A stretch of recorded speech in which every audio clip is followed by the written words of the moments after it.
Bonjour à tous. Donc Patricia Cognien, directrice de l'association La Clé à Rouen. Donc comme beaucoup le savent, l'association La Clé donc, est spécialisée dans le handicap psychique. Donc aujourd'hui, effectivement, mon propos va tourner autour, plus sur le service d'aide à domicile spécialisé. Donc à La Clé, le service s'appelle donc le SADS. Donc moi, je vais vous parler de la spécificité du S. Alors, beaucoup d'entre vous ont certainement dû entendre à partir de 2023, la PCH sera donc étendue aux problématiques psychiques, handicap psy. Nous sommes déjà depuis quelques années un site pilote où nous avons effectivement des PCH prescrites par la MDPH orientées handicap psy. Voilà. À ce jour, nous avons une centaine de bénéficiaires et à peu près 17 auxiliaires de vie sociale qui donc interviennent tous à domicile. Donc mon propos va être de vous parler du sujet de ces interventions. Alors sachant qu'effectivement, si vous regardez un petit peu sur Internet, vous pourrez constater qu'il y a très très peu d'écrits sur le sujet. La problématique handicap psy, quand elle est spécifiée, elle est toujours associée, enfin souvent associée, toujours ça serait peut-être un peu trop de généralisation, elle est souvent associée aux pathologies liées au vieillissement. Ce n'est pas du tout notre public, puisque notre public, effectivement, ne présente pas de handicap physique ou de spécificité liée à du vieillissement. Donc c'est vrai qu'aujourd'hui, site pilote, donc création du SADS en 2016, donc voilà. Donc ce qui est important aussi de repréciser, je crois que la première chose à dire sur un SADS, enfin, la PCH, n'a pas pour objectif d'être l'aide ménagère. Je pense que c'est important de le redire. C'est vrai que parfois les partenaires peuvent réduire aussi, ou la perception qu'on peut avoir des auxiliaires de vie à domicile, c'est finalement ils sont là pour faire, je caricature volontairement, du ménage. Hein. Mais ce n'est pas du tout l'objectif d'une PCH. On est bien là dans le cadre du handicap psychique pour compenser. Compenser un handicap dans la vie quotidienne, certes, mais sur tous les actes de la vie quotidienne. Alors beaucoup de nos personnes, enfin, la MDPH nous oriente parfois spécifiquement les personnes dans leur notification, oriente vers la clé. Ça peut être aussi les partenaires qui, dans la demande, font effectivement une orientation spécifique vers la clé. Mais il ne faut pas oublier qu'en dernier ressort, c'est la personne qui définit le service avec lequel elle veut travailler. Je pense que c'est important. Et parfois, certaines personnes refusent effectivement le SADS parce que connoté handicap psychique. Voilà. Donc là, on est aussi dans le pouvoir d'agir puisque les gens reçoivent une liste de structures, d'associations, d'associations liées à l'intervention à domicile, et c'est elles qui font le choix de leurs prestataires. Donc la PCH, on est bien d'accord, c'est pas du tout lié à une perte d'autonomie pour nous. On n'est pas la différence avec l'APA, l'aide à la personne âgée. Là, on est vraiment dans une notion de compensation du handicap. Et cette notion, elle est importante. Ce qui m'amène à dire aussi souvent, malheureusement, que là, aujourd'hui, alors ça va certainement évoluer avec le temps, quand on regarde les grilles de cotation en vue de la PCH, effectivement, on ne retrouve pas, nous, à notre niveau, forcément, les problématiques identifiées. Puisque les problématiques identifiées, ça va être des problèmes de mobilité, des problèmes liés à la toilette, au déplacement, au transfert, des choses comme ça. Notre public, nous, n'a pas, encore une fois, on va le voir, n'a pas de problème, alors parfois ça peut arriver, mais c'est vrai qu'on est peu dans cette demande, puisque chez nous il s'agit essentiellement de stimulation, de stimuler, d'accompagner la personne pour l'amener à faire, donc pour effectivement retrouver la capacité à. Voilà. Donc, il arrive parfois, lors de l'évaluation, que nous faisons une réorientation vers effectivement, quand la problématique physique est prégnante, et trop prégnante par rapport au handicap psy, nous réorientons vers un service d'aide à domicile, alors je vais dire classique, hein, par opposition, entre guillemets, parce qu'effectivement, notre SADS, par exemple, n'intervient pas le week-end. Hein, ce qui effectivement vous montre que les personnes n'ont pas un besoin, je dirais, vital de notre action. Voilà. Donc on peut réorienter quand on fait l'évaluation, puisqu'on va faire une évaluation au domicile des personnes, quand on estime que que le service n'est pas adapté par rapport à la demande de base.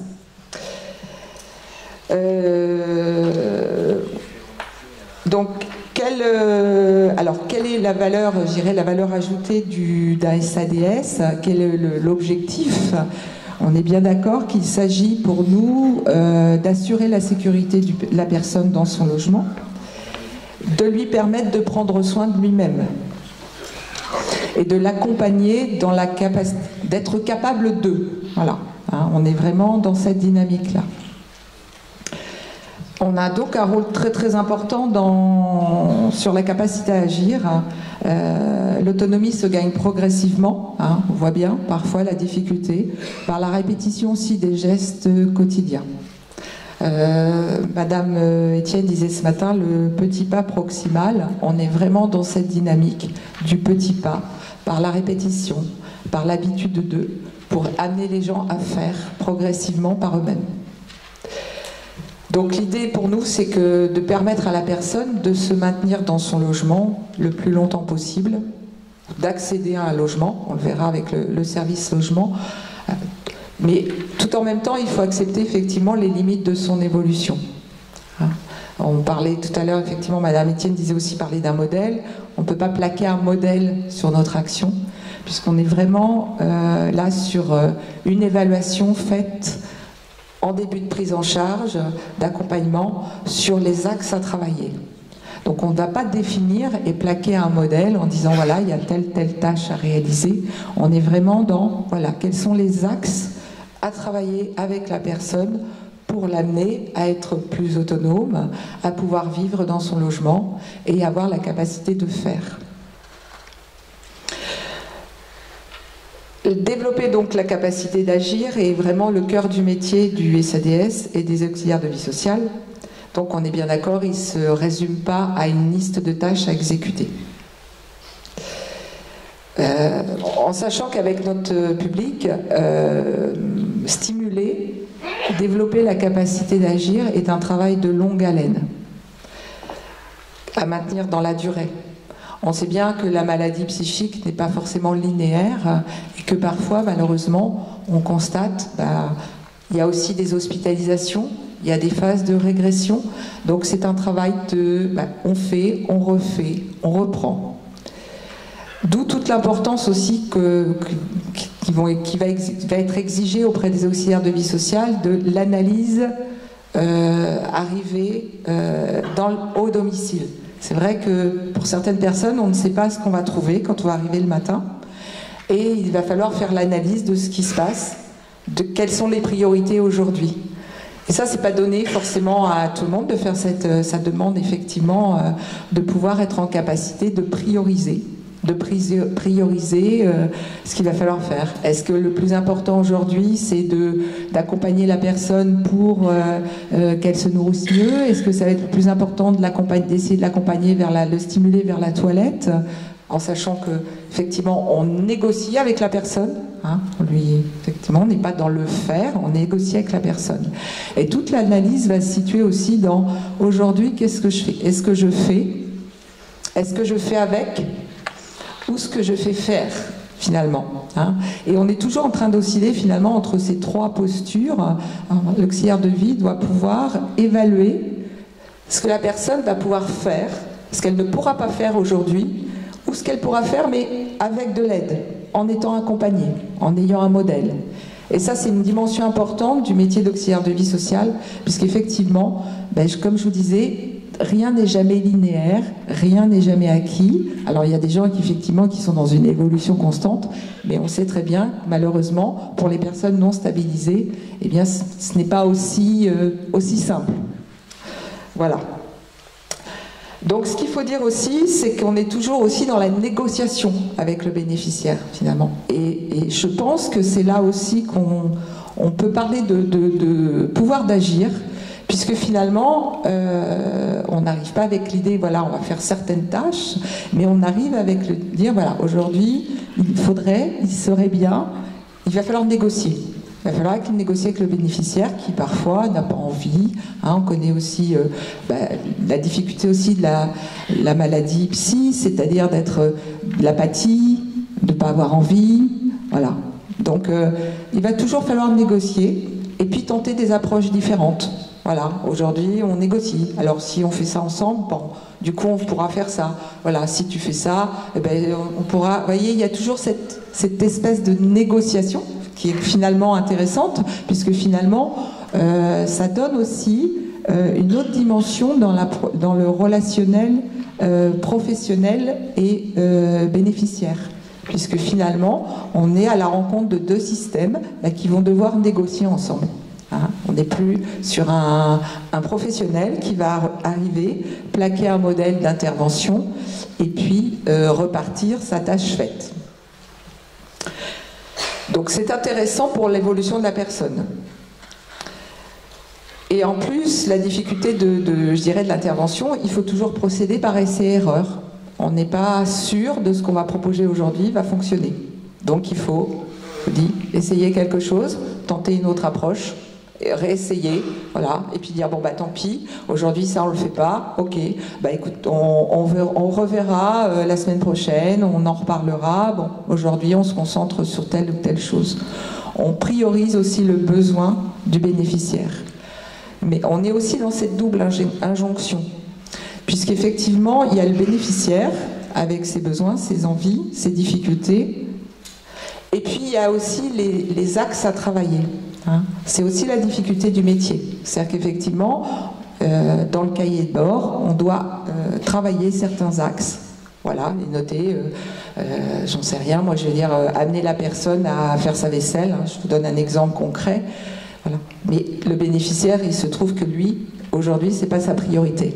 Donc, vous voyez, on est toujours aussi, l'auxiliaire de vie sociale doit avoir effectivement cette souplesse, cette agilité d'adaptation pour pouvoir se dire, bah ok, je respecte pas forcément ce qui m'a été demandé dans les axes, dans ce qui a été prescrit, mais je vais plutôt travailler un autre aspect qui semble être prioritaire.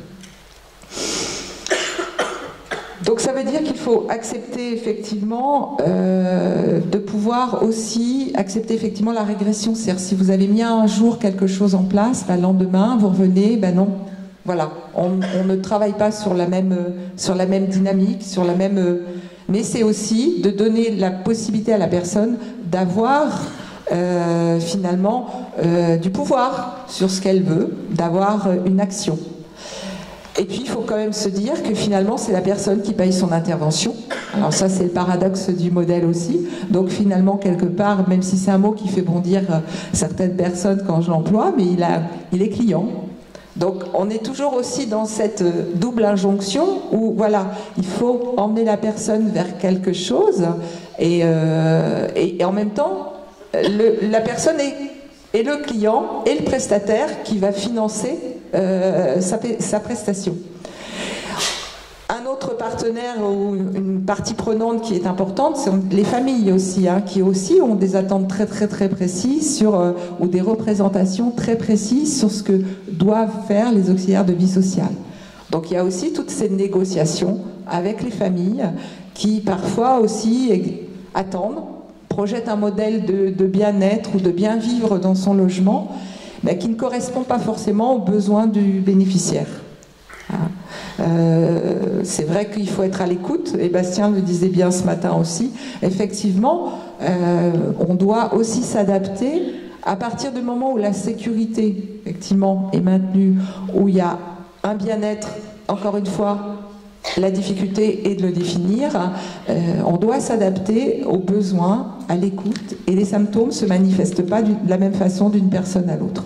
Donc c'est encore une nécessaire agilité de la part des auxiliaires de vie sociale à avoir. Donc je disais, c'est un métier où l'analyse du besoin est primordiale. Donc on n'a pas de modèle à calquer, on est vraiment dans l'objectif de rendre la personne plus autonome, de la rendre capable de. Voilà. On est dans l'ici maintenant. Je reprends aussi les propos de Madame Etienne qui disait dans l'ici maintenant, dans une approche contextuelle. Hein, on se situe vraiment là. C'est-à-dire qu'on ne peut pas arriver en disant voilà, aujourd'hui, eh ben, je vais chez monsieur ou madame Attel et je sais que j'ai ça à faire. Eh bien, parfois, on arrive et c'est pas du tout ce qu'on pourra faire, malheureusement. Enfin, malheureusement ou heureusement, je ne sais pas. Mais parce qu'effectivement, ça ne correspondra pas aux besoins, à l'analyse du moment présent. Voilà. Donc, ça nécessite d'avoir des professionnels qui sont formés. Et nous, c'est vraiment quelque chose qu'on a priorisé à la clé.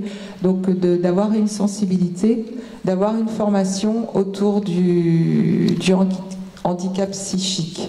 Hein. Ça nécessite vraiment d'avoir cette capacité de se dire, ok, je comprends la problématique, je ne peux pas caler mon modèle, je m'adapte, j'analyse.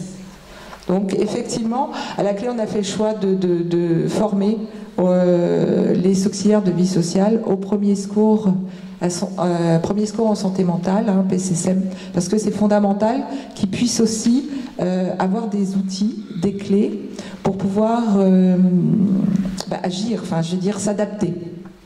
Alors après, on pourra discuter du modèle économique, effectivement, d'un SADS, hein, et de toute la place qu'on peut donner, effectivement, à la formation, à l'analyse, à la conceptualisation, aussi pour ces intervenants.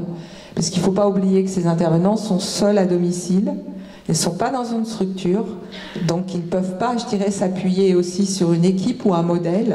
Donc ils doivent effectivement faire preuve d'énormément d'adaptabilité en étant au domicile de la personne. Et ce qui est fondamental, c'est que l'auxiliaire de vie soit en mesure de se détacher, hein, pour prendre en compte les besoins de la personne, donc d'être dans l'écoute des besoins de la personne. Donc là aussi, ça redonne effectivement un pouvoir, une capacité d'agir avec la personne, puisqu'effectivement, c'est deux personnes face à face qui vont négocier, qui vont discuter. Donc c'est une façon aussi d'amener finalement les personnes vers l'autonomie. Oui. Je raccourcis ? Je suis trop long ? Oh, pardon. Bon.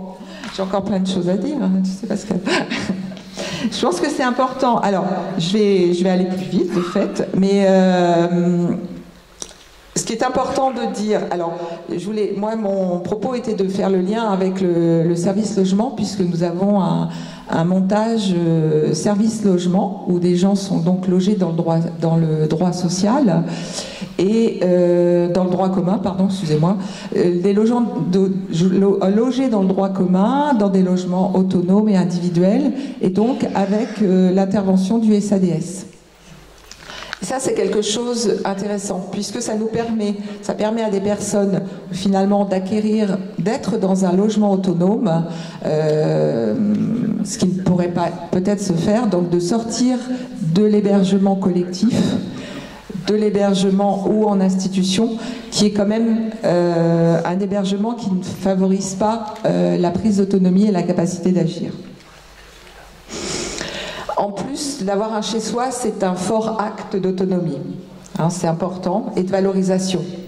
Il représente une valeur forte dans notre société, pour les personnes, d'être chez soi, d'avoir un chez-soi.